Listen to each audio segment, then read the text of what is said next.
malam pemirsa, dari sudut istana ini saya mencatat.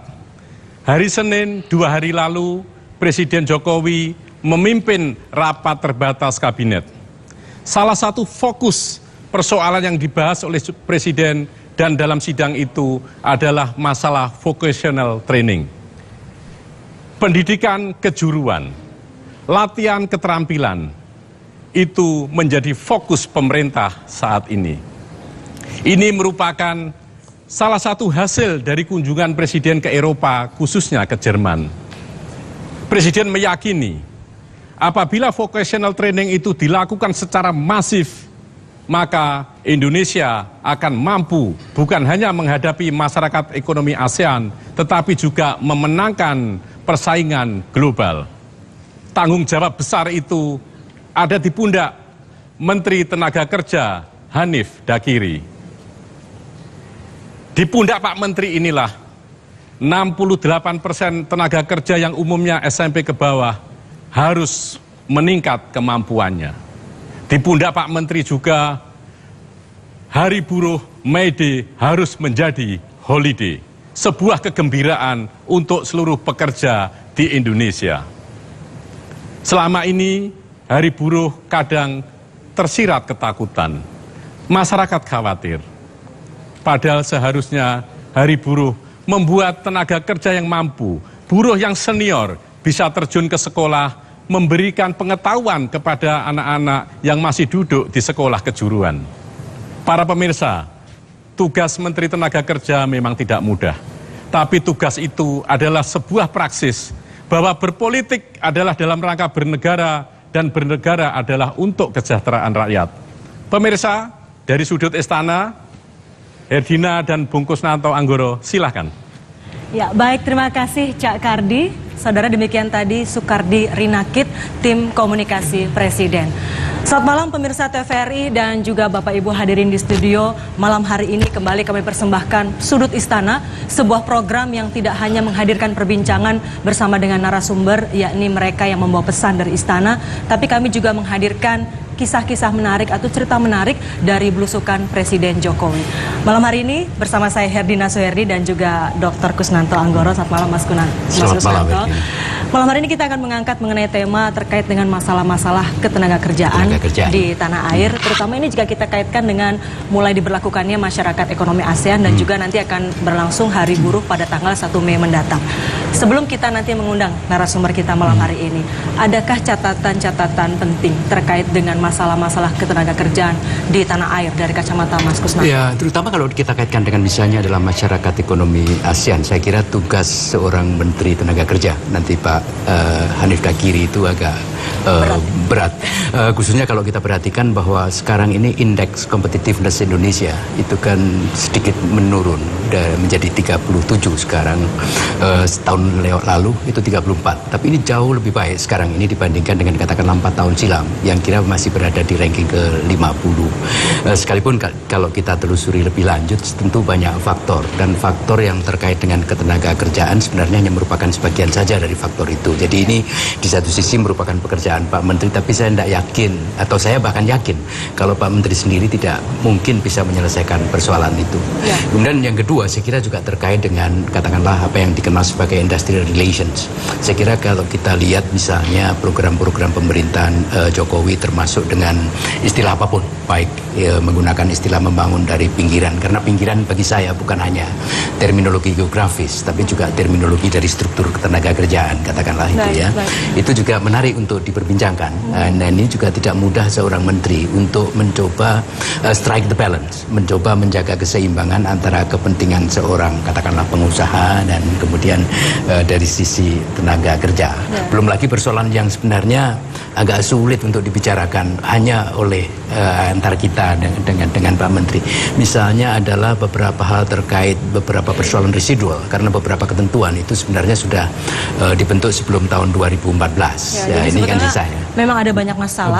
Kalau tadi Mas Kusnanto mengatakan ya saya yakin dan optimis, tapi mungkin kita akan tanya langsung nanti Pak Menteri kira-kira optimis apa enggak gitu ya.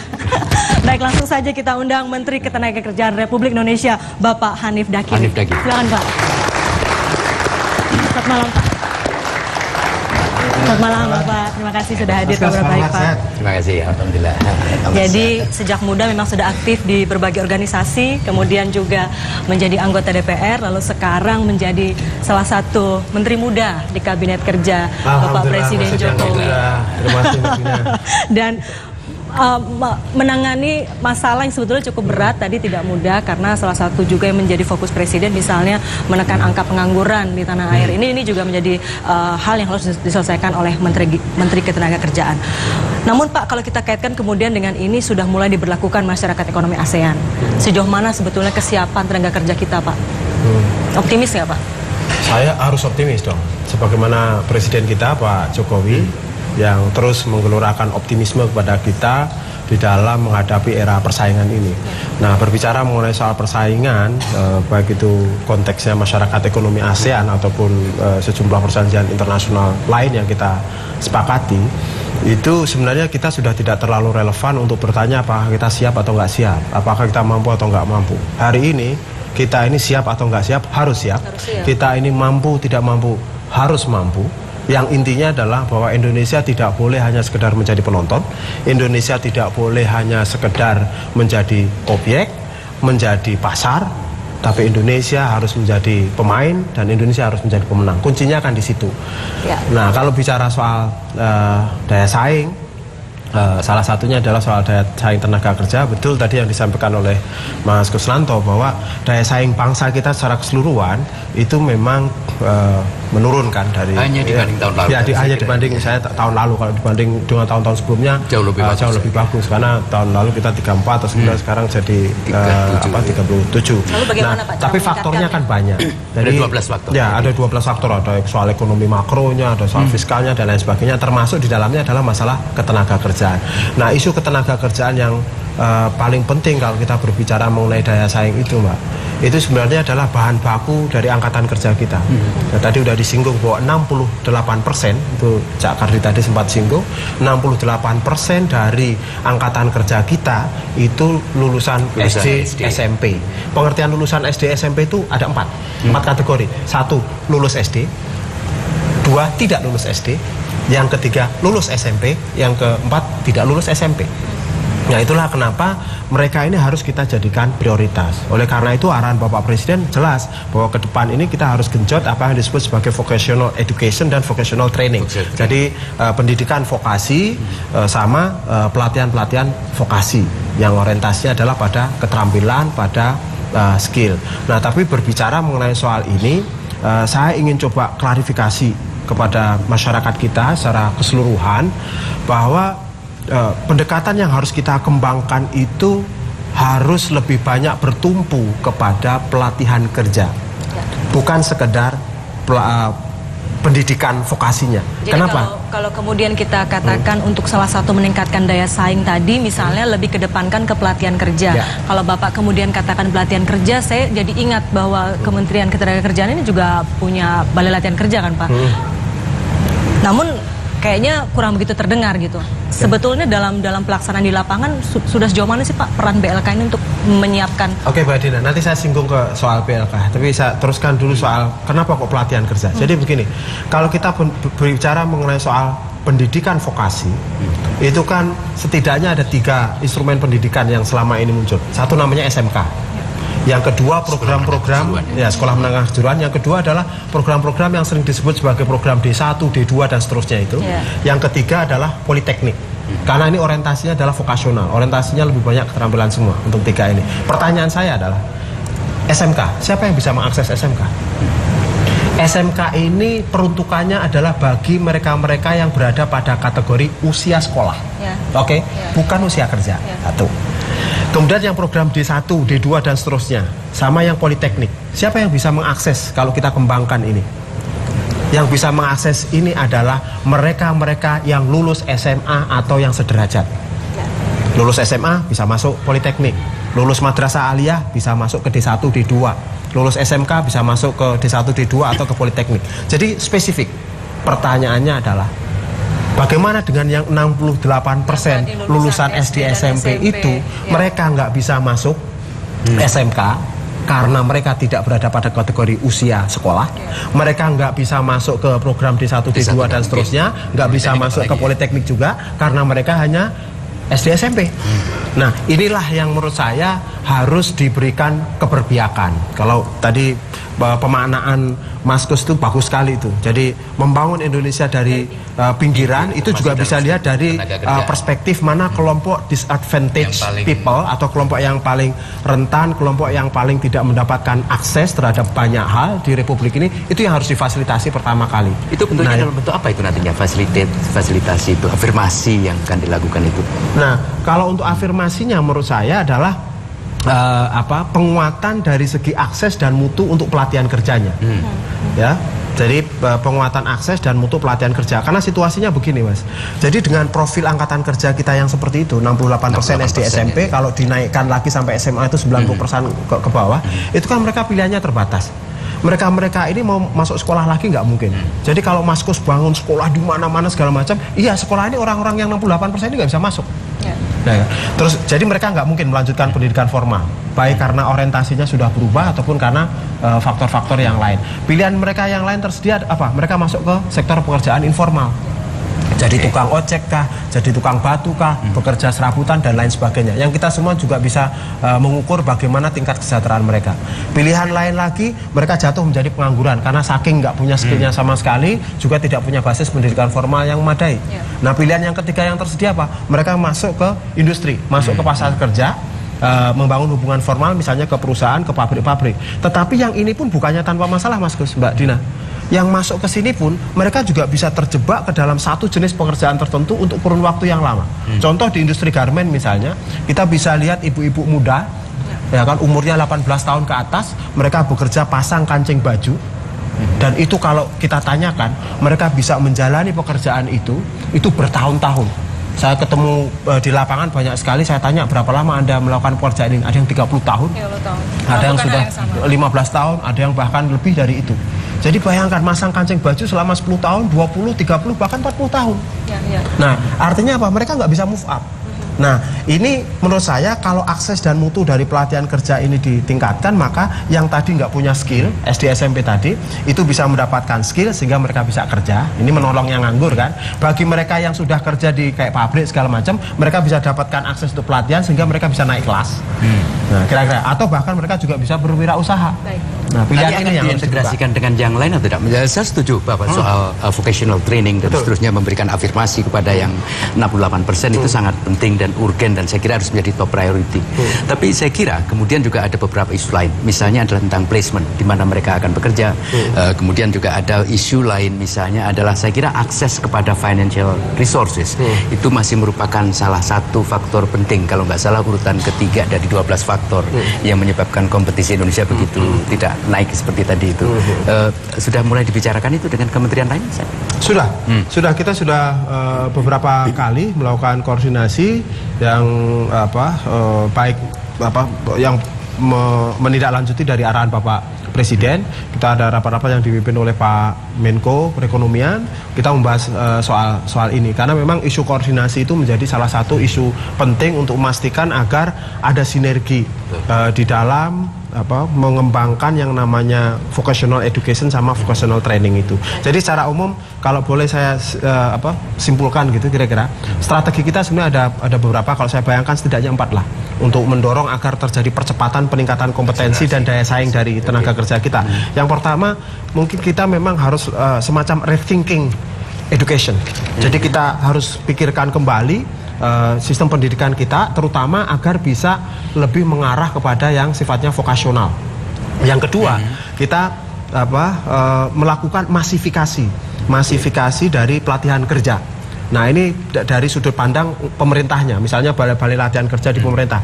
Nah, kalau soal balai latihan kerja itu Mbak Dina, yang milik pusat itu keadaannya jauh lebih baik. Nah, yang daerah ini yang sering merusak image ini, mohon maaf. Pak Menteri, nanti sebelum dijabarkan lebih jauh, tadi masih ada 2 lagi berarti strategi yang belum disampaikan, tapi kita harus jeda terlebih dahulu dan juga nanti mungkin bisa dijawab terkait dengan kekhawatiran banyak pihak masuknya tenaga kerja asing di Indonesia juga mungkin akan mengurangi lapangan kerja di Indonesia bagi tenaga kerja Indonesia sendiri. Dijawabnya nanti Pak setelah jeda, karena kita harus jeda terlebih dahulu. Dan saudara tetaplah bersama kami di Sudut Istana, kami akan kembali saat lagi. jangan pembangunan dijadikan korban, asal jangan pembangunan hanya untuk si tuan polan.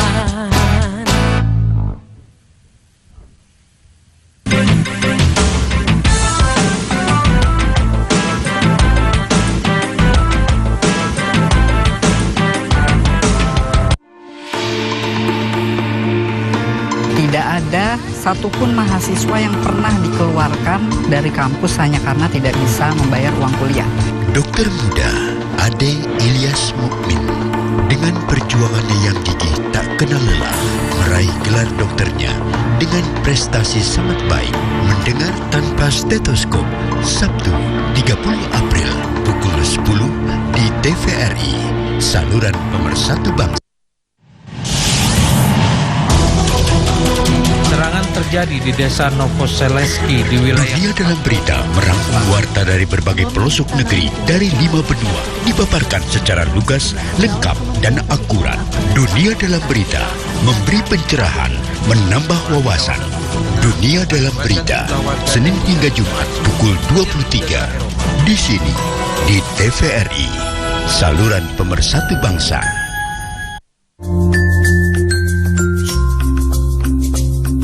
Pagi itu langit cerah berawan memayungi perairan Buku Limau, Kabupaten Belitung Timur. Terlihat keceriaan anak-anak TK yang ada di desa ini dengan bermacam-macam tingkah mereka yang lucu dan menggemaskan.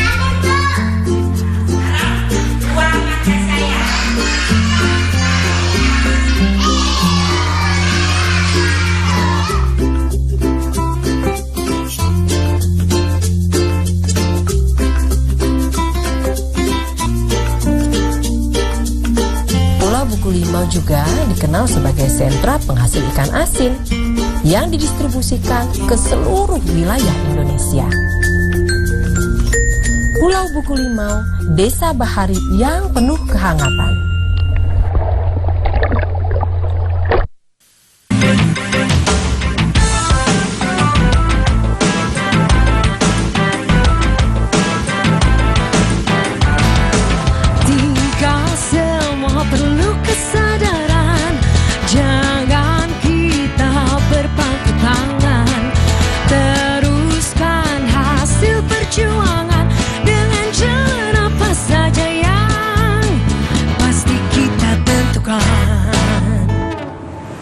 Ya, terima kasih Anda kembali bersama kami di Sudut Istana dan kami tengah berbincang bersama Menteri Ketenagakerjaan Republik Indonesia Bapak Hanif Dakiri. Pak, boleh dilanjutkan lagi Pak, tadi ada 4 strategi utama yang dilakukan oleh pemerintah terkait dengan masalah ketenagakerjaan, tadi baru disebutkan 2, mungkin 2 lagi ya Pak. Vokasional dan masifikasi. Ya, jadi 4 strategi dalam rangka percepatan peningkatan kompetensi dan daya saing dari tenaga kerja kita. Yang pertama adalah soal tadi, rethinking education. Kita pikirkan kembali pendidikan kita, yang intinya adalah bagaimana agar pendidikan kita ini makin match, makin nyambung dengan kebutuhan di pasar kerja. Nah, ini tentu ranahnya adalah Kementerian Pendidikan, walaupun nanti kita koordinasi bareng-bareng di bawah Kementerian Koordinator. Yang kedua adalah soal masifikasi pelatihan kerja. Nah, ini terkait dengan eksistensi dari BLK-BLK di pemerintah yang semuanya ini harus dilakukan reorientasi. Ini menyangkut soal prioritas sektor apa saja yang harus kita genjot duluan dari segi tenaga kerja. Terus kemudian jabatan-jabatan atau profesi apa saja yang harus kita tangani secara masif. Nah, karena kalau arahan dari Bapak Presiden itu kuncinya hanya 2 kata saja, fokus dan masif. Nah, ini sehingga untuk yang BLK-BLK di pemerintah ini kita harus dorong seperti itu. Jadi reorientasinya, terus kemudian revitalisasinya, termasuk misalnya alatnya yang out of date itu harus diganti. Kalau standar kompetensinya ini belum sesuai harus disesuaikan. Kalau instrukturnya misalnya harus di-upgrade ya harus di-upgrade. Nah, kita berencana untuk datangkan juga instruktur-instruktur nanti dari luar negeri untuk bisa membantu mempercepat peningkatan kualitas dari instruktur kita. Nah, terus kemudian rebranding dari BLK juga. Jadi BLK ini yang kesannya selama ini kuno, jadul, TV hitam putih segala macam itu biar bisa berubah. Apakah nanti diganti nama atau segala macam. Nah, kita udah siapkan konsepnya. Itu untuk pelatihan kerja. Nah, yang ketiga adalah pelibatan swasta dalam rangka masifikasi pelatihan kerja itu. Nah, kami sudah mulai merintis, misalnya di BLK di NTT, itu di Kupang, itu milik pemerintah provinsi, kita udah gandeng Toyota untuk mengko-manage BLK di NTT. Nah, mengko-manage itu ya ngurusin semua lah, kalau standarnya belum pas dipasin, instrukturnya belum bagus dibagusin, sarana prasarananya kurang lengkap dilengkapin, dan seterusnya, kira-kira itu artinya co-manage. Nah, pelibatan swasta ini menjadi penting termasuk di dalamnya skema pemagangan. Nah, kami sudah bekerja sama dengan Kadin untuk meluncurkan 200.000 pemagangan pekerja setiap tahun. Jadi sedikitnya 2.000 perusahaan nanti akan bergabung dengan kita. Satu perusahaan itu 100 orang melakukan pemagangan setahun dengan konsep pemagangan yang jelas, sistem pemagangan yang jelas, sehingga pemagangan tidak dituduh sebagai rekrutmen buruh upah murah. Nah, kemudian yang keempat ini adalah terkait dengan soal sertifikasi profesinya, yang ini juga harus akses dan mutunya itu ditingkatkan. Nah, pertanyaan pendeknya adalah caranya gimana? Nah, caranya ada dua yang kunci. Satu namanya politik anggaran. Dari APBN sampai APBD harus mulai ada realokasi anggaran fungsi pendidikan secara lebih proporsional. Kenapa? Karena anggaran pelatihan kerja kita ini kurang dari 0,1% dari PDB. Sementara kalau kita berkaca kepada negara-negara Eropa, itu rata-rata 0,5 sampai 0,6%. Negara-negara OECD rata-rata 0,6%. Nah, bahkan kalau kita ngaca kayak Belanda, Jerman, Denmark, negara-negara Eropa, Skandinavia, itu mereka lebih tinggi lagi. Mas Kusnanto, kalau menteri yang mantan aktivis gini ya, kita belum tanya, Pak Menteri udah tahu apa yang mau kita tanyain.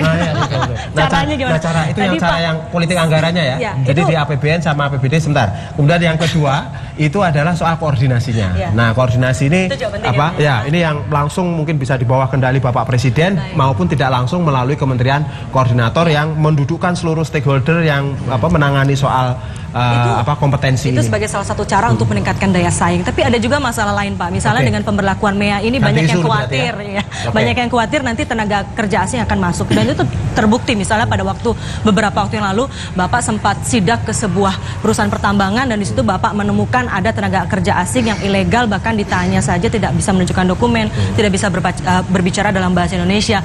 Apa kira-kira Pak yang akan dilakukan pemerintah untuk memberikan perlindungan kepada tenaga kerja Indonesia terkait dengan banyaknya tenaga kerja asing prinsipnya bahwa negara Indonesia itu adalah negara yang terbuka. Nah, jadi orang asing masuk, orang asing bekerja kan boleh. Tapi tetap ada syaratnya. Syaratnya apa? Ya memenuhi ketentuan, memenuhi aturan yang ada. Mereka harus punya izin kerja, mereka kalau mau kerja nih ya, mereka harus punya sertifikat kompetensi, mereka harus bayar levy atau bayar istilahnya levy itu pajak ke negara lah, langsung dan lain-lain. Nah, jabatannya juga harus sesuai, karena ada aturan, ada jabatan yang boleh diduduki oleh tenaga kerja asing, ada yang enggak. Nah, prinsipnya kalau ada orang asing bekerja di Indonesia, mereka punya izin, mereka kemudian sesuai dengan ketentuan aturan, fine, tidak ada masalah. Saya itu setuju. Ini kan sebenarnya aturannya kan cukup rinci tentang kualifikasi 10-1, terus kemudian $100 itu, terus kemudian yang lain misalnya bagaimana bikin dan seterusnya. Tapi persoalannya begini, beberapa hal itu kan ditetapkan oleh pemerintah pusat, tapi beberapa hal yang lain itu juga menjadi kewenangan daerah. Satu diantaranya di beberapa kabupaten itu katakanlah melakukan yang satu tapi melupakan yang lain. Yang lain ini terkait dengan soal apa? Bukan izinnya, tapi misalnya di dalam kasus misalnya di Kabupaten Tangerang saja kan begitu ya, itu ada beberapa yang katakanlah iuran yang $100 per bulan itu diambil, tapi mereka tidak melakukan hal lain. Hal lain yang saya maksud misalnya adalah assessment tentang betulkah tenaga kerja yang dari asing itu memasuki strata-strata yang betul-betul diizinkan. Ini kan kadang-kadang mereka tidak melakukan. Nah, jadi makanya pengawasan, karena saya kira kan ada persoalan antara pemerintah pusat yang membuat regulasi macam-macam itu dengan kewenangan yang kemudian didelegasikan. Nah, ini kadang-kadang ada satu sedikit isu. Ya, betul. Makanya di sini kami pengawasannya kan terus kita lakukan. Nah, karena orang asing yang masuk itu kan tidak lapor ke Naker. Yang lapor ke Naker itu adalah mereka yang akan bekerja. Itu pun juga lapornya tidak langsung, tapi melalui perusahaan yang mempekerjakan mereka. Nah, makanya kalau ada orang asing yang masuk terus kemudian ilegal, ini kalau ditanya Naker tahu nggak? Ya itu pasti nggak tahu, karena kita karena dia belum tentu, misalnya kalau dia masuk sebagai turis lalu kerja. Nah, tapi kita bisa tahu kalau dapat laporan, atau yang kedua kemudian kita melakukan temuan di lapangan pada saat kita melakukan pengawasan. Jadi memang prinsipnya harus sidak gitu. Ya, betul. Prinsipnya adalah bahwa pekerja asing kalau memang mereka bekerja ya, itu begitu mereka ini ilegal, baik dari cara masuknya, berarti urusannya imigrasi, maupun mereka tidak berizin, itu berarti jadi urusan kami. Intinya mereka mudik. Baik. Jadi kalau ilegal kita tindak, kita pulangkan. Itu yang kita apa? Jadi yang tegas kita, ya Pak ya? Tegas, kita nggak perlu kompromi kalau soal itu. Pak, Karena apa? Karena kita ini aturan sudah kita buat mudah. Kalau yang sudah mudah ini aja kemudian masih dilanggar, itu namanya kebangetan. Dan kalau kebangetan ya mereka kita suruh mudik pulang. Baik, Pak, ini terkait tanggal 1 Mei ini hari buruh, gitu kan. Biasanya setiap hari buruh itu seringkali ada aksi demo dari buruh gitu. Untuk tahun ini apa yang sudah disiapkan oleh pemerintah untuk menyikapi hal ini? Singkat saja Pak. Ya banyak sih ya, kita sudah misalnya dialog terus, koordinasikan terus juga dengan teman-teman serikat pekerja, dengan teman-teman di kalangan pengusaha, dengan pemerintah daerah, dengan kepolisian, semuanya sudah. Meskipun Di rumah saya misalnya setiap minggu saya kumpulkan teman-teman serikat pekerja dan seluruh stakeholder ketenaga kerjaan, kita ngobrol, dialog informal, kita brainstorming isu-isu sambil nyanyi-nyanyi kadang. Jadi diharapkan itu nanti semua pada tanggal 1 itu aspirasi sudah tersampaikan semua, jadi tidak ada lagi demo gitu ya Pak ya, harapannya. Bukan soal itu, kalau soal demo kan memang itu menjadi hak, kita tidak bisa melarang orang untuk demo kapanpun, mau mede mau nggak mede, demo nggak masalah. Yang penting pada saat demo itu mereka semuanya tertib, tidak melanggar aturan. Yang kita harapkan adalah bahwa Mede ini gimana caranya biar nggak menakutkan. Makanya kita bilang Mede is a holiday. Nah, jadi Mede itu kan ini liburan. Jadi ini waktunya kita ya merefresh diri, kira-kira gitu. Nah, sehingga teman-teman buruh juga karena ini Mede, ya ayolah kira-kira kita buat suasananya menjadi kondusif. Publik sendiri kalau Mede jangan khawatir dengan buruh. Teman-teman buruh tidak anarkis, kira-kira gitu loh. Baik. Jadi jangan khawatir. Bicara soal liburan, Pak Menteri ini juga jiwanya adventurer. Katanya suka snorkeling. Betul? Ya kalau pas sempet aja. Suka, kemudian suka Bukan di Pantura itu ya? Ini kan Batang, Pekalongan, Tegal ya. Di Pantura ya. Pantura. Suka musik, baca buku dan sebagainya. Bahkan bicara soal hobinya suka musik nih Mas Kusnanto. Pak Menteri ini juga baru saja meluncurkan sebuah album ya? Betul ya Pak? Bukan, baru bikin lagu baru. Bikin lagu Kalau baru. Jadi bukan album? Album dulu pernah bikin satu, ada single satu. Tapi saya ini kan masih punya puluhan lagu nih. Yang iseng-iseng. Ya kalau butuh penyanyi Mas Kusnanto dan saya bisa bantu. Boleh. Tapi sebelum itu, hari ini boleh dong Pak, kita semua diperdengarkan suaranya Bapak, terutama untuk menyanyikan lagu yang ada di salah satu albumnya ini Pak. Apa judulnya Pak kira-kira? Ini aja, lagu yang paling baru yang saya ciptakan, yang saya harapkan ini bisa menjadi anthem atau menjadi lagu wajibnya para penonton bola. Harapannya begitu. Penonton bola? Judulnya Merah Putih, tapi ini memang lagu belum diluncurkan. Jadi diluncurkan yang pertama di sini? Ya. Ini yang saya kutak-kutiknya kalau habis kerja pulang jam 10 malam, jam 9 malam gitu di rumah ya kutak-kutik, ngulik-ngulik gitar, dapatlah lagu ini. Dapatnya lagu. Mudah-mudahan sih bisa dinikmati. Tapi suara saya lagi serak nih. Padahal hasilnya jelek. Kita yakin ya, kalau Pak Menteri suara serak aja pasti hasilnya bagus gitu. Silakan Pak, monggo. Silakan. Izin dulu, Mas Gas.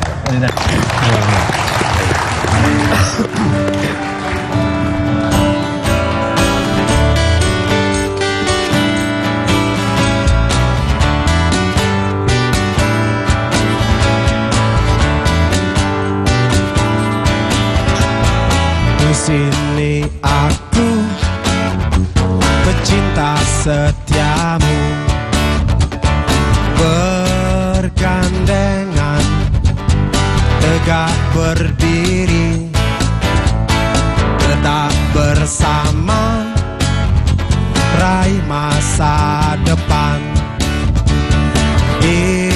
Indonesia. Maju-majulah jaya,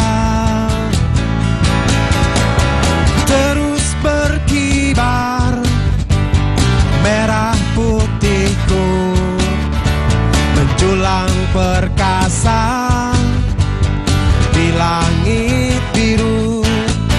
Ragaku dan jiwaku kan selalu jaga hidupmu, taklukkan semua penjuru, berkibarlah merah putihku.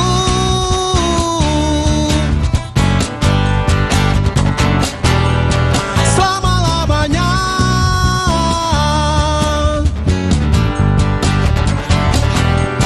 selama-lamanya.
Terima kasih. Buat Bapak Hanif Dakiri, Menteri Ketenagakerjaan Republik Indonesia. Jadi ternyata Mas Kusnanto dibalik sosok Pak Menteri ini ya, yang sehari-hari kita kenal tegas gitu kan. Apalagi waktu itu pernah sidak lompat pagar. Ternyata aksi panggungnya nih mengalahkan vokalis band. Dan kita manusia juga. Baik, terima kasih Pak Menteri sekali lagi. Dan saudara tetaplah bersama kami di Sudut Istana. Kami masih akan kembali nanti dengan narasumber berikutnya. Tetaplah bersama kami. Kami akan kembali sesaat lagi. Asal jangan pembangunan dijadikan korban. Asal jangan pembangunan hanya untuk si tuan polan.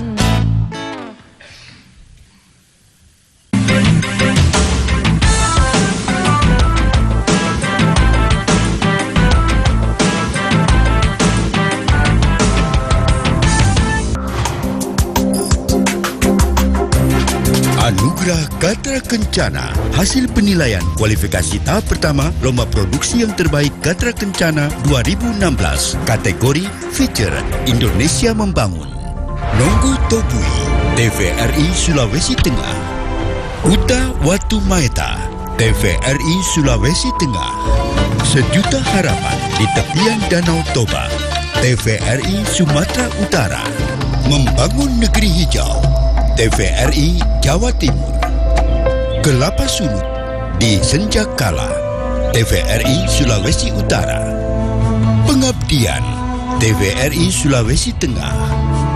Mengais untuk generasi, TVRI Sumatera Utara. Alam lestari nan berarti, TVRI Yogyakarta.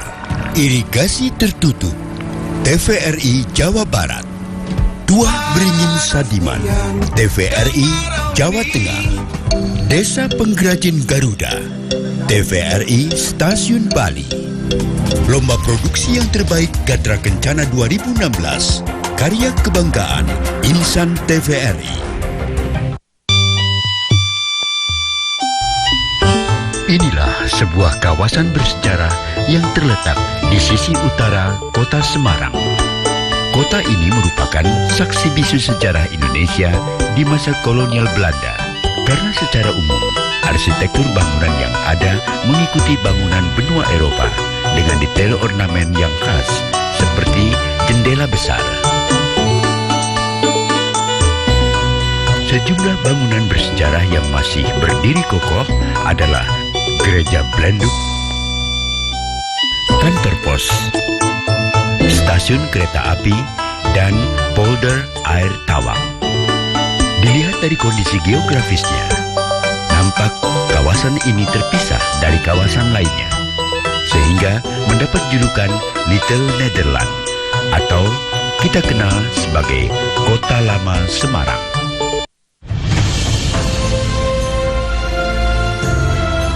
Mengamati aktivitas seorang dokter internship dan timnya dalam melayani pasien. Bagaimana kiprah dokter-dokter muda ini dalam menerapkan ilmu yang didapatnya dengan kondisi yang ada di lapangan. Mendengar tanpa stetoskop setiap Sabtu pukul 10 di TVRI, saluran pemersatu bangsa.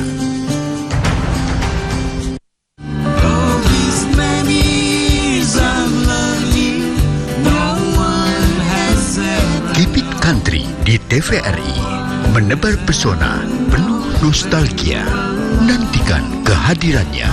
Keep It Country menjumpai Anda sekali dalam sebulan setiap hari Minggu pekan keempat pukul 21 di saluran pemersatu bangsa. TVRI, betul sekali.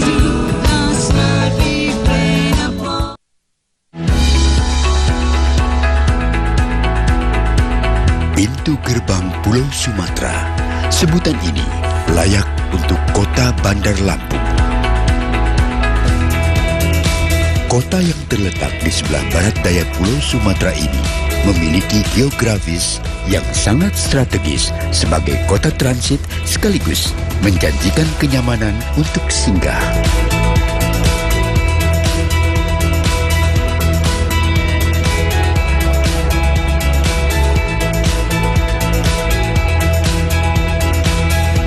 Bandar Lampung kaya akan beragam pesona serta warisan seni budaya yang bisa dinikmati para pelancong layaknya kota metropolitan.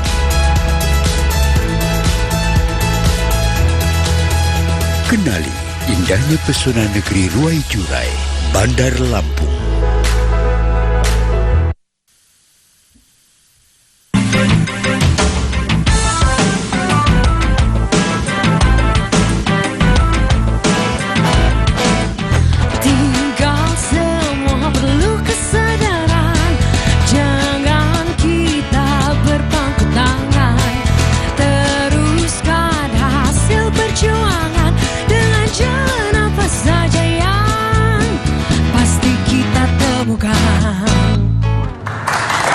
Terima kasih Anda kembali bersama kami di Sudut Istana, dan di segmen kali ini kami akan menghadirkan cerita menarik atau kisah menarik di balik istana, dan untuk itu kami akan hadirkan narasumber. Ini bisa sosok yang dekat dengan Presiden atau bisa juga orang-orang yang telah lama bekerja di istana. Tapi untuk malam hari ini yang kita hadirkan adalah orang muda di istana, kebetulan juga perempuan. Langsung saja kita undang Ibu Krisma Albanjar, staf khusus Kepala Staf Kepresidenan. Silakan Ibu. Saya panggil Mbak Krisma aja. Selamat malam, silakan. Membuat saya sama mudanya dengan Pak Hanif. Ya. Mungkin dari yang pertama harus kita tanyakan adalah, ini kan title-nya staf khusus Kepala Staf Kepresidenan. Ya. Kira-kira tugasnya apa ya Mbak Krisma? Ya, kalau di kantor Kepala Staf Kepresidenan itu kita tugasnya itu adalah bekerja bersama-sama Presiden untuk melayani rakyat. Tetapi yang spesifiknya adalah kami ini berada di belakang Presiden dan menjadi tempat di mana Presiden kalau menjadi punya tugas khusus kemudian diberikan kepada tim.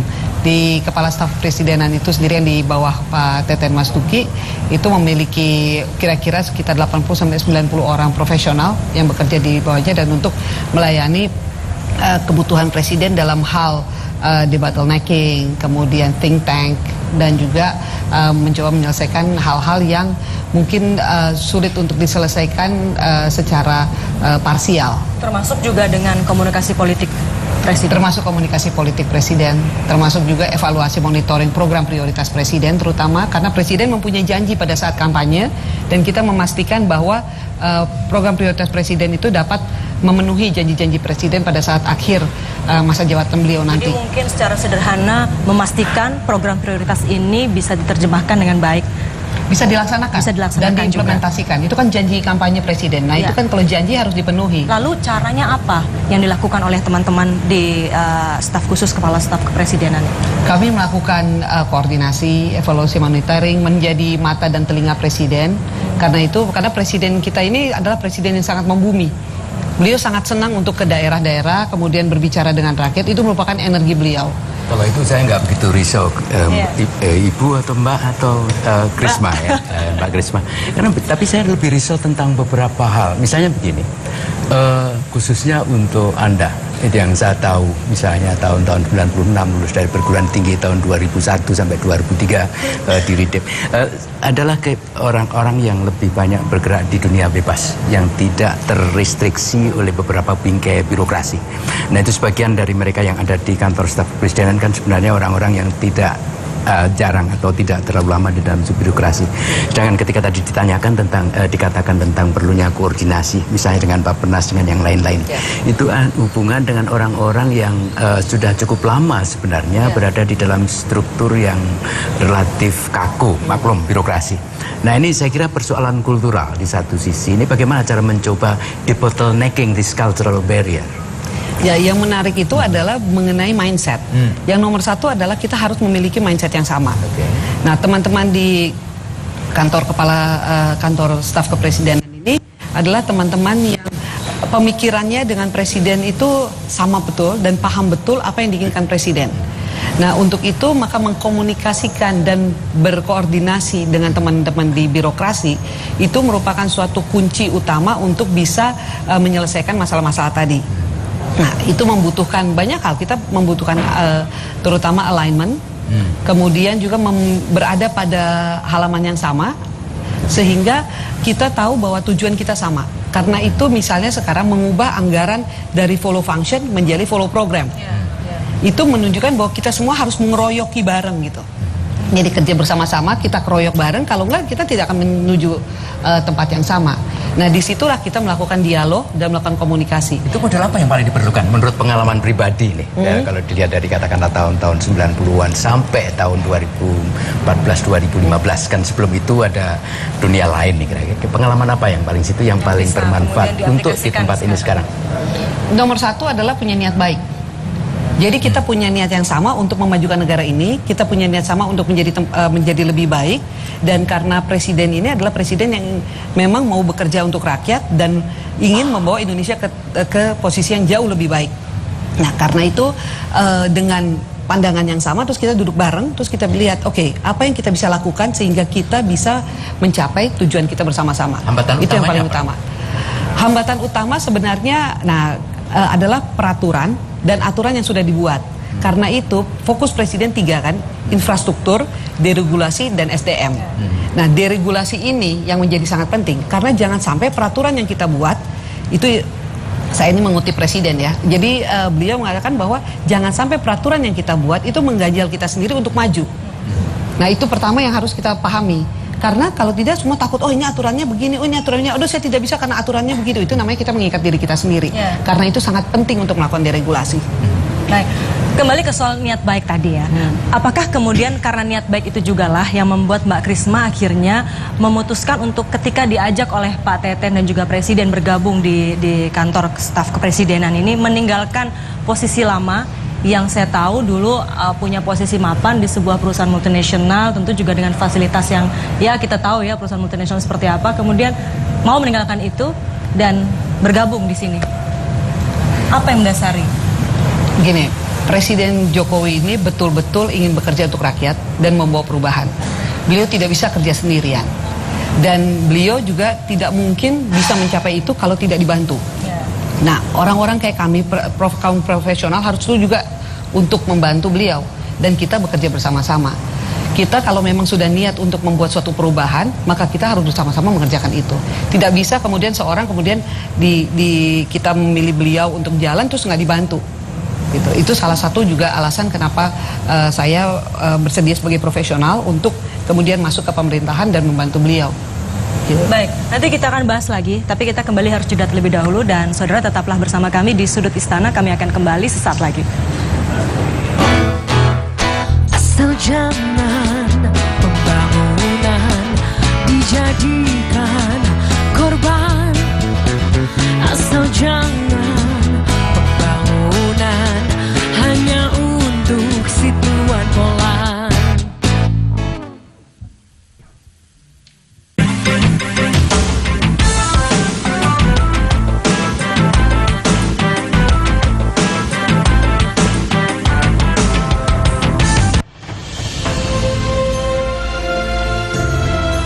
Mengamati aktivitas seorang dokter internship dan timnya dalam melayani pasien. Bagaimana kiprah dokter-dokter muda ini dalam menerapkan ilmu yang didapatnya dengan kondisi yang ada di lapangan. Mendengar tanpa stetoskop setiap Sabtu pukul 10 di TVRI, saluran pemersatu bangsa.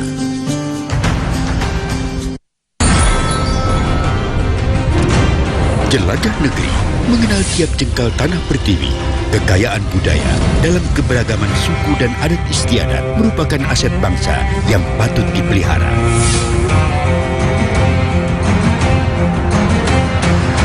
Jelajah negeri setiap Selasa pukul 10 di sini di saluran pemersatu bangsa TVRI. Betul sekali.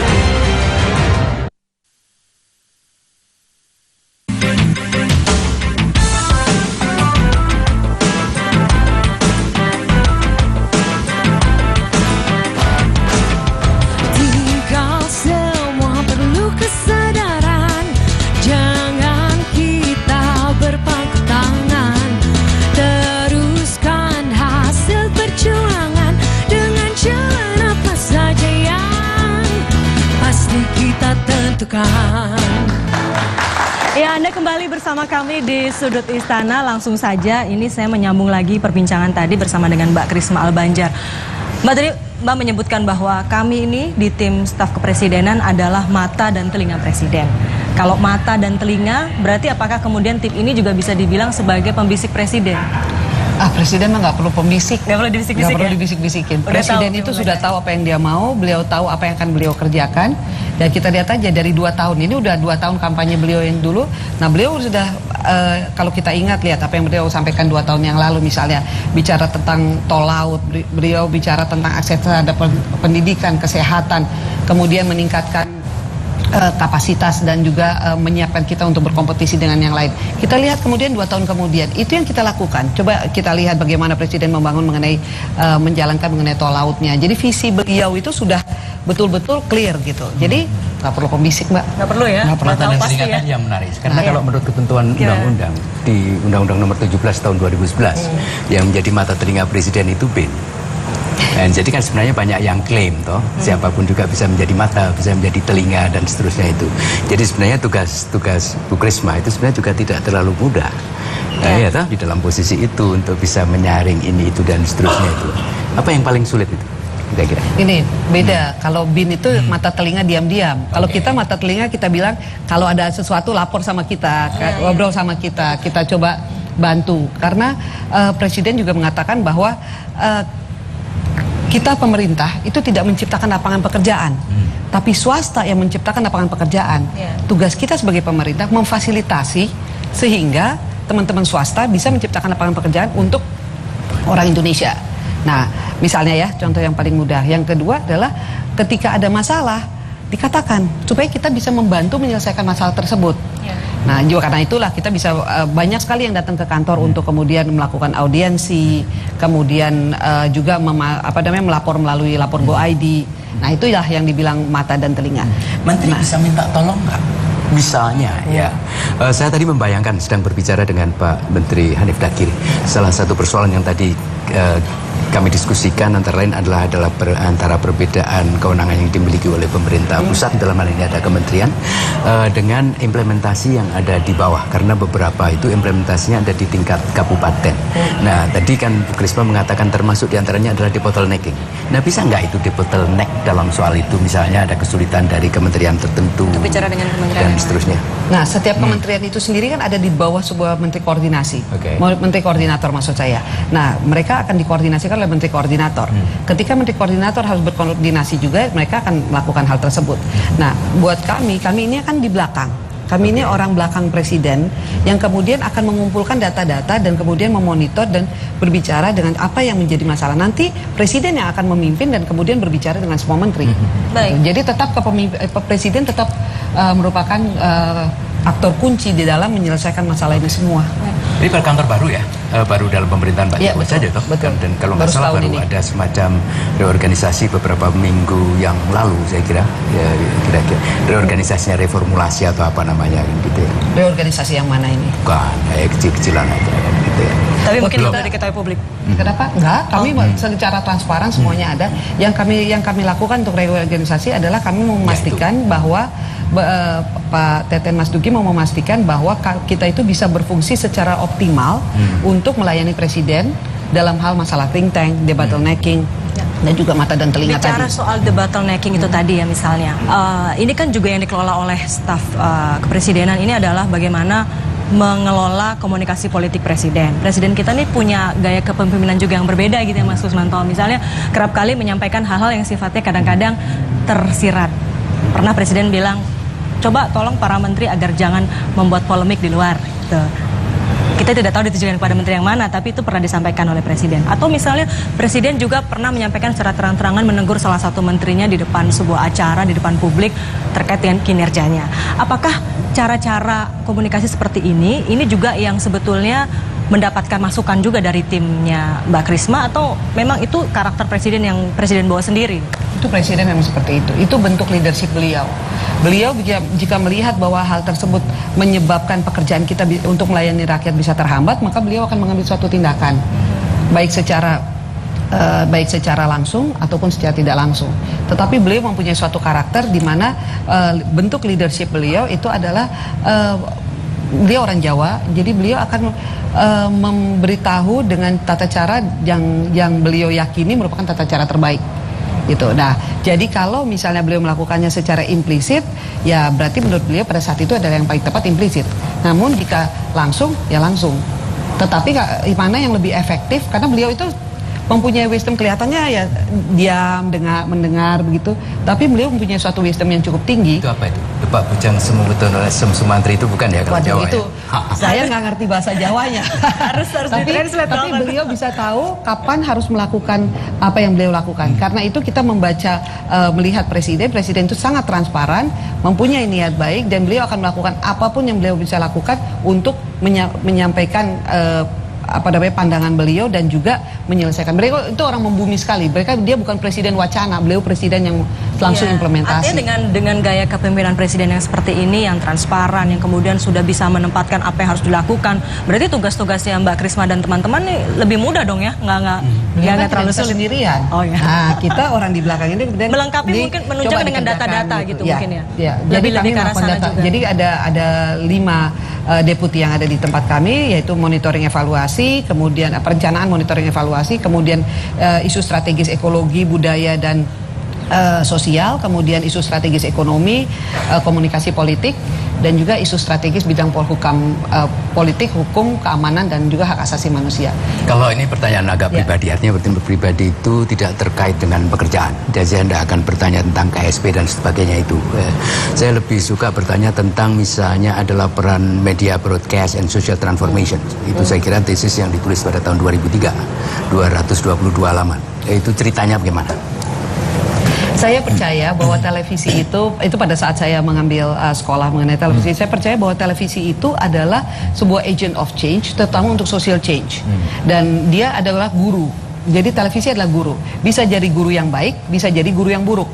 Nah, karena itu menjadi penting buat orang-orang seperti Mbak dan teman-teman di sini, yang teman-teman media, terutama televisi dalam hal ini di Indonesia, karena kita ini adalah orang yang penonton TV. Pembaca mungkin relatif lebih sedikit, tetapi penonton televisi, sehingga apabila teman-teman yang di belakang layar tadi tidak mampu membuat televisi itu menjadi media yang mendidik dan menjadikan orang atau penontonnya lebih baik, maka itu suatu kegagalan terhadap orang-orang yang berprofesi di televisi.